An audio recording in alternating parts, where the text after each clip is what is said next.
Hey, what's up everybody, welcome back to the channel. I'm super excited to bring you today's video. So No Man's Sky, while it's indeed a rather simple game to get into, it still holds quite a few secrets or things many don't know about. There are plenty of tips and tricks out there that can make your experience in the game so much better, which is why today we'll go over a few handful things that will probably make your experience much better. Some of the veterans out here might have extensive knowledge of what players can do inside this game, but for those who have missed out, as well as for the newcomers who just got into the game, these are 8 of the things you probably didn't know you could do in No Man's Sky. So hopefully this will be helpful to you guys, and without further ado, let's go ahead and jump into it. The first one on the list I have for you guys is the possibility to fast travel directly to the center of the galaxy. This trick works with literally every galaxy out there, so it doesn't matter if you're still in Euclid or in any other one much further away. For those who don't know, you can completely cut the time needed to get to the center of the galaxy to just mere minutes. To do this, all you need is a portal and having the first glyph unlocked, which should not be very hard to acquire.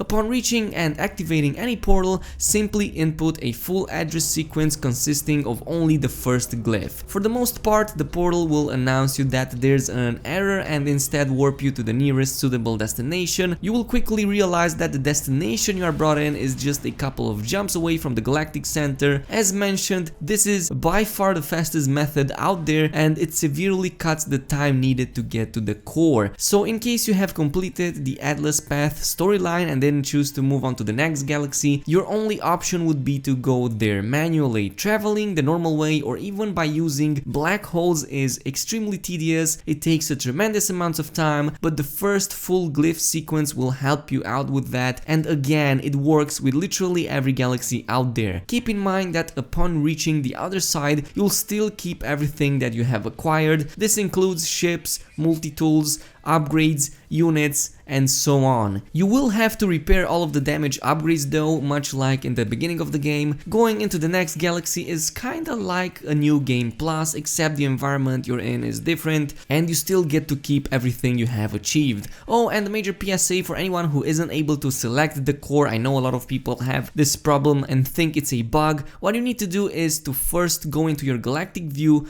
pick the waypoint to the core, and then when the yellow line is visible, just let it there for a few seconds without moving your mouse. The game will automatically then select the core for you and you can just go ahead and jump into it, but you will need a fully upgraded and filled hyperdrive, so make sure to have all the 3 major upgrades for your hyperdrive as well as 5 warp cells that recharge it. You can't do it otherwise, and many folks were confused why they couldn't select the core like you would do with any other star system. It's because you need to do it with the waypoint selector in the galactic view, so keep that in mind. Of course, in order to unlock a portal, you'll first need to find a monolith and use a special item to discover one. That's why the next trick on the list is how to easily acquire these items. Of course, I'm talking about Gek Relics, Corvex casings, as well as Viking daggers. These are used at monoliths in order to find portals. While you can randomly find these from NPCs or even get them as rewards, the only guaranteed way to always find them is by getting them from those green supply boxes. The best way to find a green supply box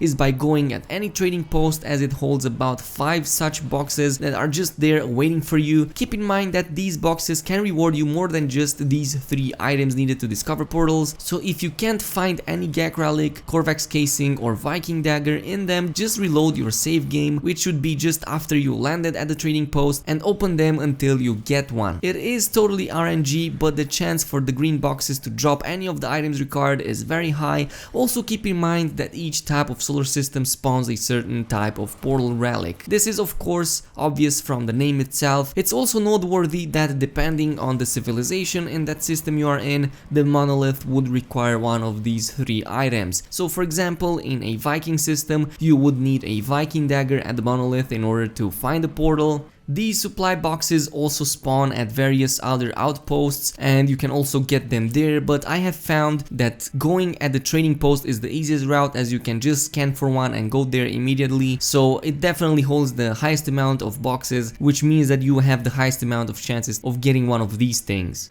Third on the list is a nifty trick for everyone who wants to keep a desired star system in their warping selection screen. Right now the game doesn't offer us a way to set favorites easily and keep desired solar systems in our warping page. Instead, as you travel to new solar systems and space stations, the portal list, while indeed it keeps your base on top, the other 3 destinations are kept in order of the newest one to the last, so it will constantly be overwritten as you travel more and more. Of course, many of us travel to hundreds of systems, so having only 4 destination slots, all in order of most recent, is not really something that we want, nor is it desired. That's why the best way to keep a solar system in your portal selector is by actually activating a mission in said solar system. For example, I always want the main galactic hub region to be in my list. That's why I picked a mission that requires me to save an NPC in the Circase system. That is also called Top of the Tree 2 on PS4, and it's the main region in the middle of the hub. That's why I always keep it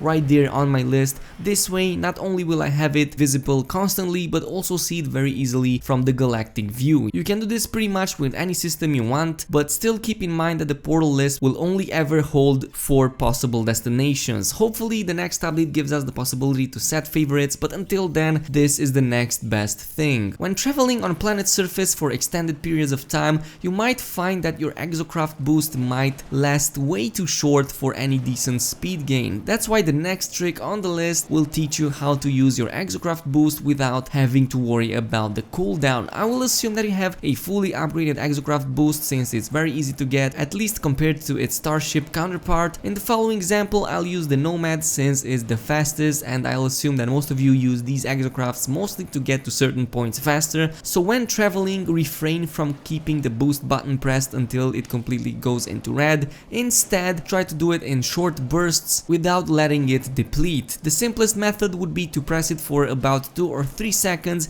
and then let it go for about 1 or 2. This will give you plenty of speed, will still keep up the momentum, and by the time that 1 second passes, it's already fully refilled. A fully upgraded Nomad can keep this constantly without ever having to let more than 1 second in between each burst, and you'll be able to move from one point to another much faster. Additionally, when the terrain is very bumpy, you can use your jump button while boosting to jump from a ramp.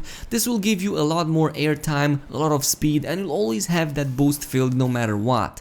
Since we're still on the subject of Exocrafts, a nifty little detail is that once you build a geobay on any planet that summons it, you will be able to summon it anywhere on that planet at no cost, even after deleting the geobay. So if you abandon it somewhere while trying to explore a cave or something, don't worry, you'll be able to summon it anywhere on that planet at no additional cost whatsoever and without any restriction, well, outside of environmental ones. Speaking of caves and exploration, sometimes your adventures might bring you through an underground maze that's absolutely impossible to navigate and get out of. I'm sure I speak for everybody when I say that getting lost in a huge cave system is something that can easily happen, and it's very annoying when it does. Not once did I promise myself to just grab a few star bulbs here and there. I would get completely lost in the intricate maze system underground. The simplest method to get out is of course to use the terrain editor tool and literally mine yourself a way through the planet's crust up until you see the sky again. Back in the dark ages of No Man's Sky, we didn't have this tool, which made cave exploration a lot more dangerous. In fact, in my entire No Man's Sky playthrough,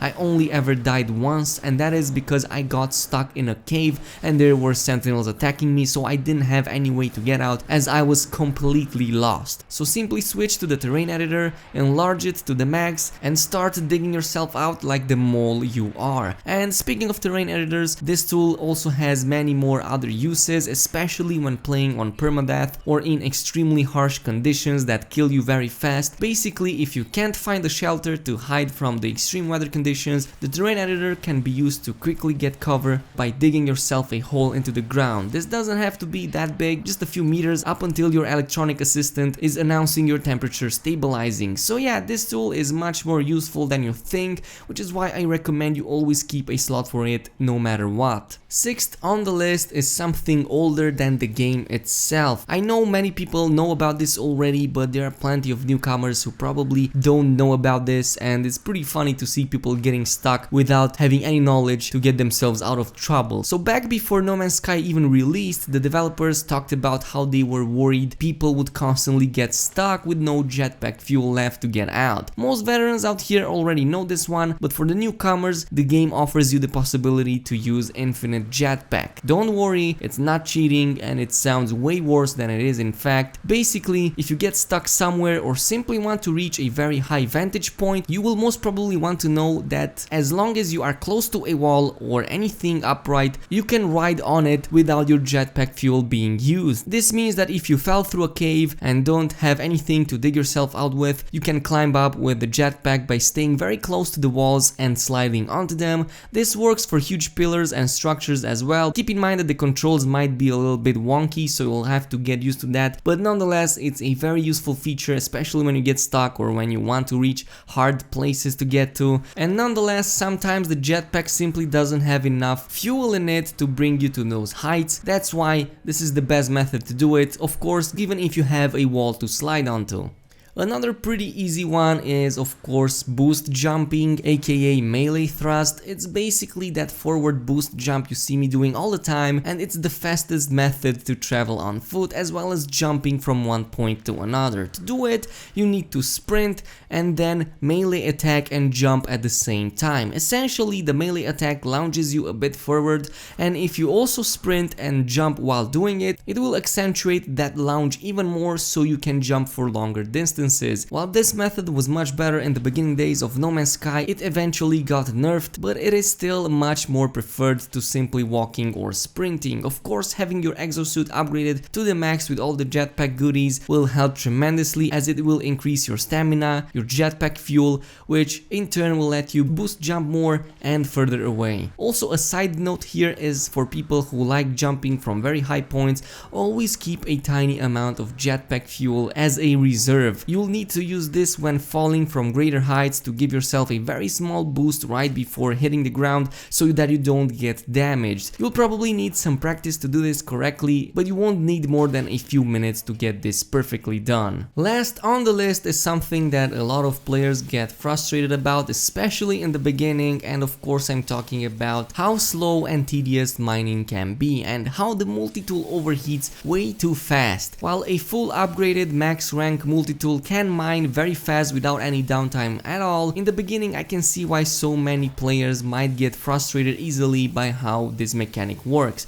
which is why the 8th and last point on the list will teach you how to easily mine without ever having to worry about overheating. To do this, simply mine whatever deposit you want, and when the charge bar gets red, let go of the mouse button for less than a second and the bar will fully reset. You'll master this trick in no time and be able to mine even the biggest deposit out there with no real hassle, even if you completely miss any upgrade, and of course without ever having downtime. This works with pretty much everything else that has a charging meter, so Bolt Caster is pretty much the same, the Starship weapons as well, they take advantage of this trick. It will take you a few minutes to master this, but it's definitely worth it and it will definitely save you a lot of hassle. And this is all we have for today, everybody. I hope you enjoyed this video, and if you did, a like and a subscribe would be super appreciated. Don't forget to also activate that notification bell, and I will see you guys next time.